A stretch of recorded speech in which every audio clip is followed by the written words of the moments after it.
Assalamualaikum warahmatullahi wabarakatuh. Hai semuanya, selamat datang dalam paparan hasil tugas besar pemrograman lanjut kami. Saya, Muhammad Gilang Endira, mewakili kelompok 14, merasa terhormat mendapatkan hasil dari kerja keras kami ini. Kami akan membedah sebuah proyek yang menjembatani kecanggihan teknologi dengan urgensi dunia medis, yaitu analisis dan optimasi model deteksi kanker payudara. Oke, mengapa topik ini menjadi begitu krusial bagi kami? Jadi dalam ranah medis, waktu bukan sekedar angka, melainkan detak jantung pasien. Diagnosis yang terlambat atau tidak tepat bukan hanya sebuah kesalahan administratif, melainkan pertaruhan antara hidup dan mati.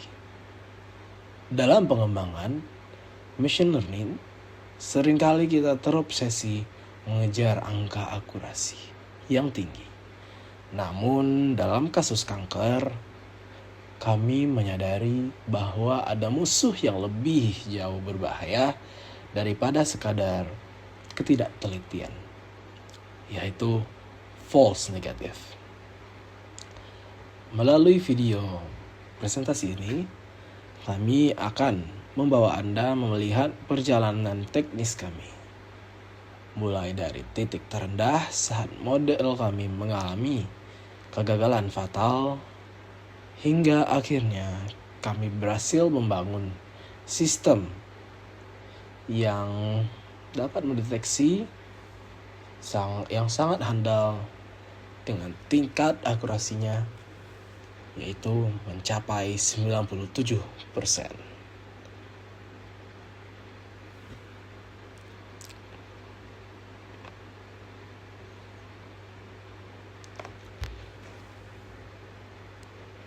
Perjalanan riset kami tidak dimulai dengan keberhasilan yang instan. Justru kami memulainya dengan sebuah kegagalan yang membuka mata. Pada fase awal, kami mencoba membangun algoritma logistic regression secara manual atau bisa disebut dengan secara from scratch untuk memahami fundamental dari modelnya.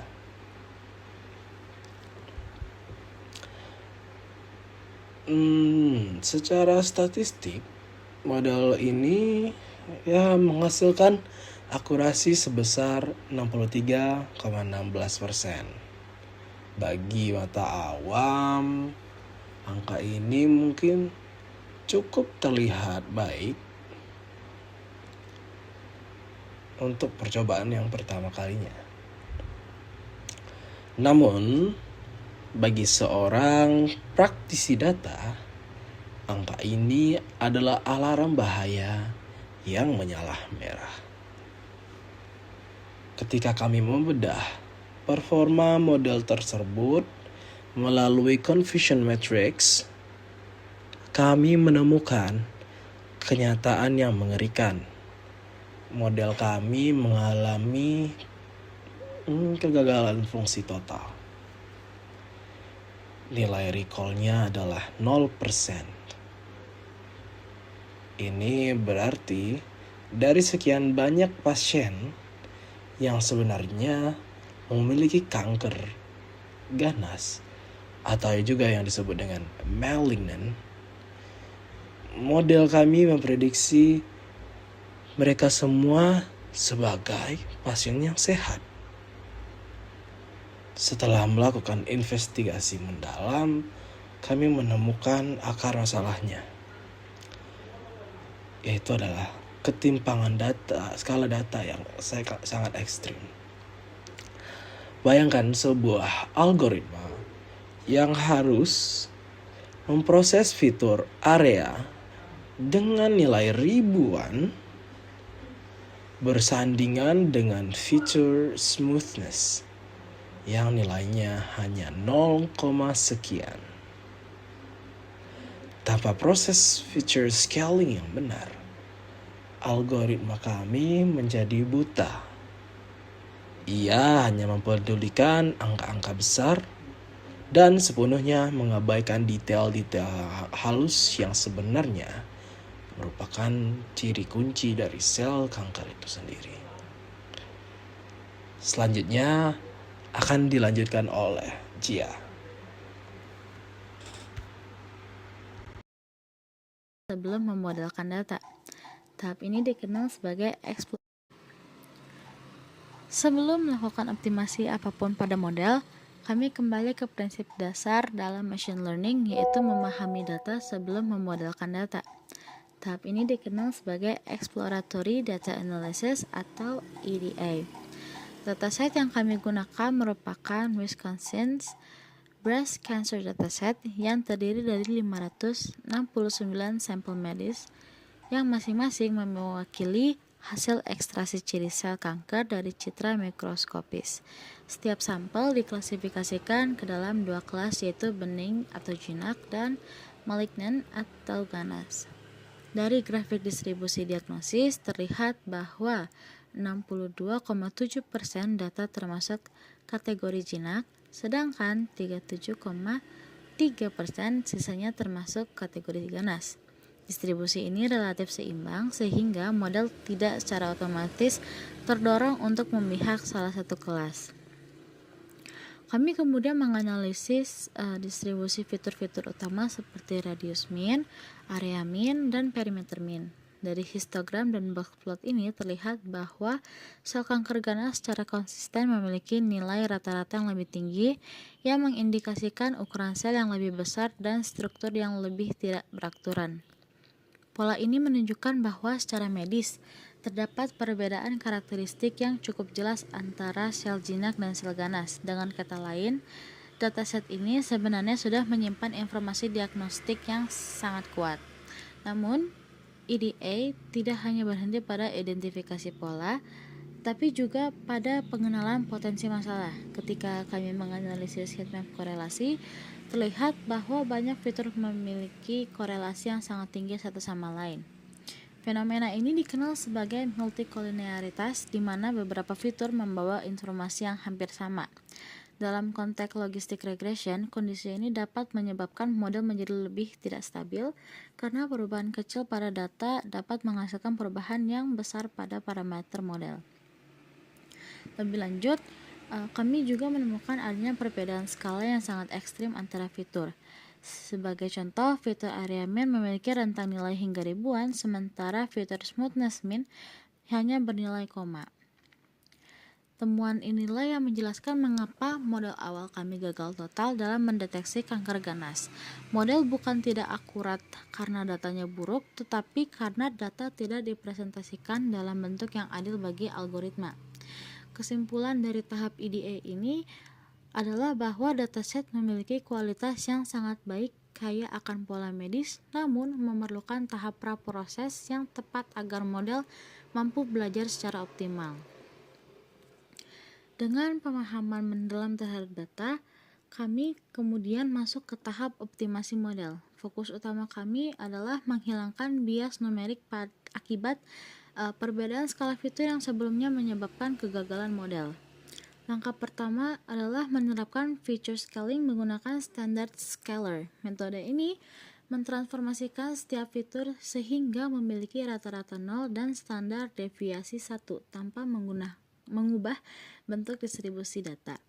Secara intuitif, proses ini memastikan bahwa fitur dengan nilai kecil seperti smoothness atau symmetry memiliki pengaruh yang setara dengan fitur bernilai besar seperti area dan perimeter. Setelah proses scaling, kami membagi dataset menggunakan train test split dengan rasio 80:20. Pembagian ini bertujuan untuk mengevaluasi sejauh mana model dapat melakukan generalisasi terhadap data baru yang belum pernah dilihat sebelumnya. Lalu, kami mengimplementasikan logistic regression menggunakan pustaka scikit-learn, di mana parameter max iter kami tingkatkan menjadi 1000 iterasi untuk memastikan algoritma optimasi memiliki cukup waktu untuk mencapai titik konvergensi. Nah, pada tahap ini, model mulai mempelajari hubungan matematis antara seluruh fitur sel kanker dan probabilitas diagnosis ganas. Logistic regression menghitung peluang setiap sampel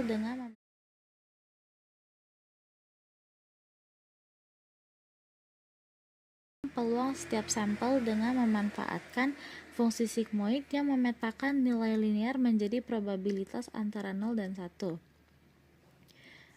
Dengan pipeline yang terstruktur, mulai dari scaling, pembagian data, hingga pelatihan model, kami berhasil mengubah proses pemrograman menjadi sebuah sistem.